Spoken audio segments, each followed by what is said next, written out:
أتعلم أنا أتعلم حتى أفيد وأستفيد وأعرف لما أتكلم إنه كلامي صح ومفيد. أنا أتعلم أنا السلام علیکم ورحمۃ اللہ وبرکاتہ۔ دوستو، عربی گرامر سیکھنے کا ہمارا سلسلہ جاری ہے اور آج اس سلسلے کا ہمارا چھٹا سبق ہے۔ اس سے پہلے سبق میں اسم کے عام اور خاص ہونے کے لحاظ سے دو قسموں کو جانا تھا۔ آج کے سبق کا جو ہمارا ٹاپک ہے وہ ہے جنس یعنی جینڈر۔ دوستو، کسی بھی زبان کو اچھی طرح بولنے کے لیے جینڈر کا جاننا نہایت ضروری ہوتا ہے۔ اگر کوئی شخص جنس یعنی جینڈر کو اگر نہیں جانتا یا جینڈر کو سامنے رکھتے ہوئے بات نہیں کرتا ہے تو اس کی بات بہت بھدی ہو جاتی ہے اور اس کی خوبصورتی ختم ہو جاتی ہے۔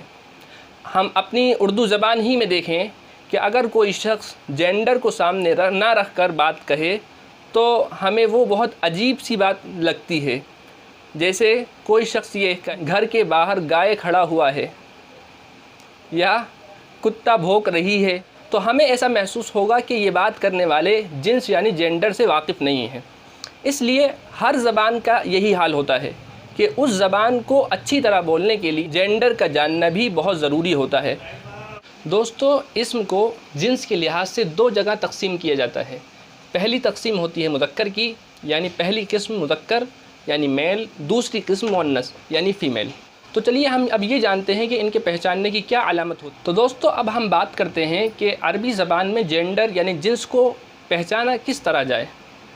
اگر ہم مؤنث کو اچھی طرح جان لیتے ہیں، مؤنث کی ہمیں اچھی طرح پہچان ہو جاتی تو مذکر کو الگ سے پہچاننے کی ضرورت نہیں ہوگی، کیونکہ جس اسم کے اندر جو اسم مؤنث نہیں ہوگا تو ظاہر بات ہے وہ مذکر ہی ہوگا۔ اس لیے اب ہم یہاں مؤنث کی قسموں کو جان لیتے ہیں۔ دوستو، مؤنث کی تین قسمیں ہوتی ہیں۔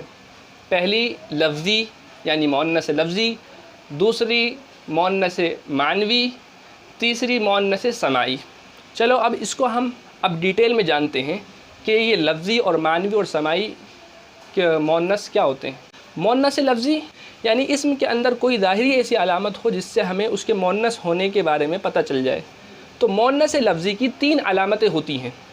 پہلی علامت ہوتی ہے تائے تانیث یعنی گولتا، جیسے بقرتن۔ اب بقرتن کے آخر کے اندر گولتا آئی ہے، اس لیے ہم نے پہچان لیا کہ یہ مؤنث ہے۔ دوسری علامت مؤنث لفظی کی یہ ہے کہ الف مقصورہ یعنی اسم کے آخر میں یا آئے اور اس کے اوپر کھڑا زبر آئے، جیسے سلمہ، حسنہ وغیرہ۔ اور تیسری علامت ہے الف ممدودہ یعنی اسم کے آخر میں الف اور حمزہ آئے، جیسے سماء یعنی آسمان وغیرہ۔ اس کے تعلق سے الف ممدودہ کے تعلق سے یہ بات بھی ہمیں ذہن میں رکھنا چاہیے۔ اکثر ایسا ہوتا ہے کہ جس اسم کے آخر میں الف اور حمزہ ہوتا ہے وہ مؤنث ہوتا ہے، جیسے سماء، یہ سماء کیا ہے؟ مؤنث ہے وغیرہ۔ کبھی کبھی ایسا بھی ہوگا کہ اسم کے آخر میں الف اور حمزہ تو ہوگا لیکن وہ مؤنث نہیں ہوگا، جیسے ماء کی مثال ہے۔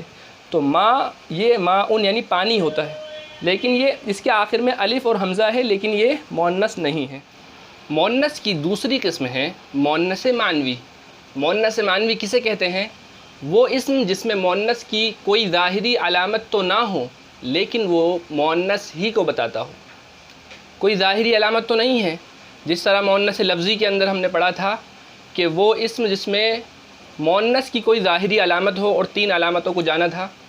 مؤنث معنوی کے اندر وہ اسم جس میں مؤنث کی کوئی ظاہری علامت تو نہ ہو لیکن وہ مؤنث ہی کو بتائے، جیسے عورتوں کے خاص نام مریم، زینب وغیرہ، یا وہ اسماء جو عورتوں ہی کے لیے مخصوص ہوں، جیسے ام یعنی ماں، اختن یعنی بہن، بنتن یعنی بیٹی وغیرہ۔ ظاہر بات ہے کہ یہ عورتوں کے لیے ہی مخصوص ہوتے ہیں۔ اسی طرح ملکوں اور شہروں کے نام کو بھی عربی کے اندر مؤنث ہی سمجھا جاتا ہے، چاہے اس میں ظاہری علامت کچھ نہیں پائی جاتی مؤنث کی، جیسے الہندو ہندوستان، مصر ایک ملک ہے، پاکستان۔ اسی طرح شہر کے نام بھی ہم لے سکتے ہیں، دہلی، جے پور، یہ سب عربی کے اندر مؤنث ہی کی فہرست میں شمار ہوتے ہیں۔ مؤنث کی تیسری قسم ہے مؤنث سماعی۔ مؤنث سما، سما یعنی ہوتا ہے سننا، یعنی ایسے مؤنث جو کہ سن کر جس کو مؤنث بولا جاتا ہے۔